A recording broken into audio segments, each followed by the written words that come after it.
Setiap malam, empat sekawan ini selalu nongkrong di sebuah ruang tamu kecil. Salah satunya bernama Ronan.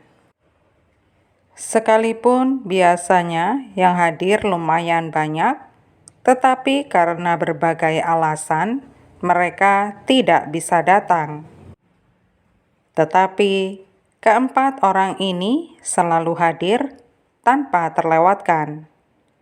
Ronan sebenarnya adalah orang terpelajar dan sebenarnya dia kaya, tetapi karena malas dan seorang pemabuk, hidupnya tidak enak. Dia selalu menegak alkohol setiap hari, bahkan kadang sampai membuatnya terhuyung-huyung. Teman-temannya menjuluki dia dokter. Pada suatu malam di musim dingin, ada seorang pria yang sakit keras. Keluarganya memanggil seorang dokter dari kota bernama Dr. Phil. Dr. Phil sampai di desa sekitar jam 9 malam. Ketika Ronan mendengar nama Dr. Phil, dia langsung berubah. Dia yang biasanya lesu dan mabuk, demi mendengar nama itu, dia langsung sadar, matanya terbuka lebar, suaranya pun jelas terdengar. Dia seolah-olah bangkit dari kematian dan teman-temannya sangat terkejut melihat sikapnya yang tidak biasa itu. Dia sampai bertanya lagi demi memastikan mereka tidak salah menyebut nama dokter dari kota itu. Dia tampak gusar, kemudian bergumam bahwa dia ingin menemui dokter itu. Ketika Ronan sudah berhadap-hadapan dengan Dr. Phil, mereka saling bertatapan dengan ekspresi antara kaget dan waspada. Dr. Phil tampak pucat tetapi tenang. Dia berpakaian mewah dengan rantai arloji dari emas besar. Ronan dan Dr. Phil memang sudah saling kenal karena keduanya pernah sekolah di sekolah kedokteran yang sama. Tugas mereka adalah menerima jenazah dari dua pria yang tampak licik dan mencurigakan yang menjadi pemasok jenazah buat mereka.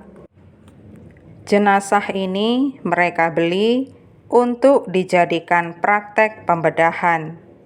Biasanya, mayat-mayat ini adalah korban pembunuhan. Tetapi 3 hal yang harus selalu dilakukan oleh Ronan adalah menerima mayat yang dibawa pemasok, membayar harganya, dan mengabaikan bekas-bekas kejahatan.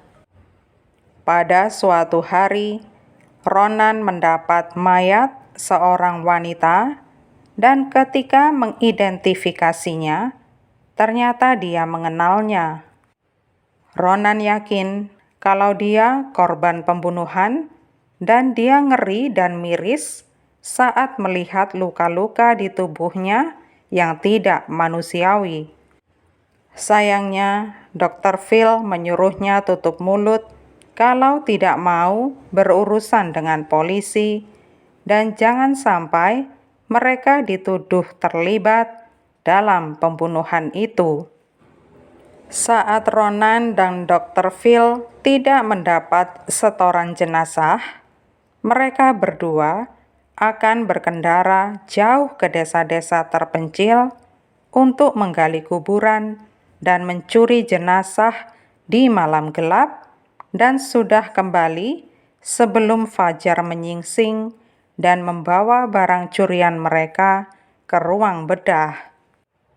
Suatu sore, seusai bekerja, Ronan mampir ke sebuah kedai dan di sana dia melihat Dr. Phil duduk bersama seorang pria bernama Gray. Dengan seenaknya, Gray memerintah Dr. Phil serta mengkritik dan mengata-ngatainya dan menyuruh Dr. Phil untuk tetap tunduk kepadanya.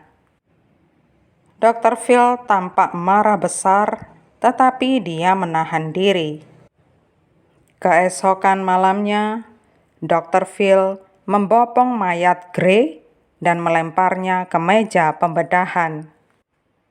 Ronan yakin kalau yang ini adalah hasil pembunuhan Dr. Phil sendiri. Dr. Phil meyakinkan Ronan untuk bungkam atas hal ini. Dia hanya mengatakan kalau dia tidak cukup berani untuk melakukan perbuatan jantan seperti ini, maka dialah yang akan menjadi korban. Ronan pun terdiam saat diajak Dr. Phil untuk membedah seluruh tubuhnya tanpa tersisa demi menghancurkan semua bukti forensik. Dr. Phil dan Ronan semakin berani melanjutkan pekerjaan kotor mereka tanpa ketahuan polisi.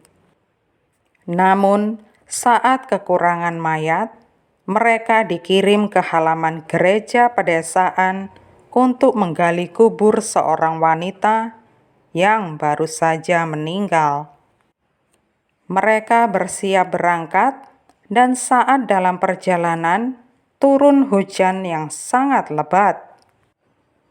Mereka harus berhenti untuk makan dan beristirahat, namun sebelumnya mereka berhenti untuk menyembunyikan peralatan untuk menggali di semak lebat tidak jauh dari halaman gereja. Setelahnya, mereka menuju penginapan, dan di sana mereka menikmati makan malam terbaik dengan anggur terbaik di dalam sebuah kamar. Pada saat itu, Dr. Phil memberi Ronan setumpuk emas. Ronan menerimanya, berterima kasih, lalu menyimpannya di saku. Setelah itu, mereka berdua kembali berkendara dengan kereta kuda ke halaman gereja. Saat sudah dekat, mereka mematikan lentera, turun dari kereta, dan berjalan ke lokasi pekuburan. Tidak ada suara lain selain suara mereka sendiri, diiringi suara derasnya hujan. Ketika sudah sampai, sekalipun harus dengan meraba-raba karena gelap gulita, mereka menyalakan salah satu lentera. Mereka menggali selama 20 menit dan tanpa sengaja, tangan Dr. Phil terluka karena sebuah batu. Dia mengambil batu dengan jengkel, melemparnya ke atas, dan kebetulan pas menghantam lentera yang kemudian jatuh dan pecah. Mereka pun melanjutkan pekerjaannya dalam kegelapan. Mereka membuka peti mati, mengambil jenazah, dan memasukkannya dalam karung, dan bergegas menuju kereta. Kereta mulai berderak ke arah kota. Saat roda dokar melintasi lubang, mayat yang sudah kaku dalam karung di belakang mereka, yang posisinya berdiri, jatuh di pundak keduanya. Hal itu terjadi berulang-ulang sampai keduanya mulai gelisah. Mereka berdua nekat menyandarkan kepala mayat di bahu mereka, dan Ronan mulai merasa ngeri.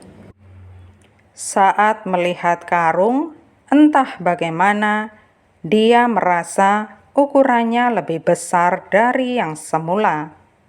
Mereka menghentikan dokar, menyalakan lentera, dan dengan tangan gemetar, mereka membuka kain penutup wajah mayat. dan tampaklah wajah Gray, padahal mereka berdua sudah mencacah dia sejak lama.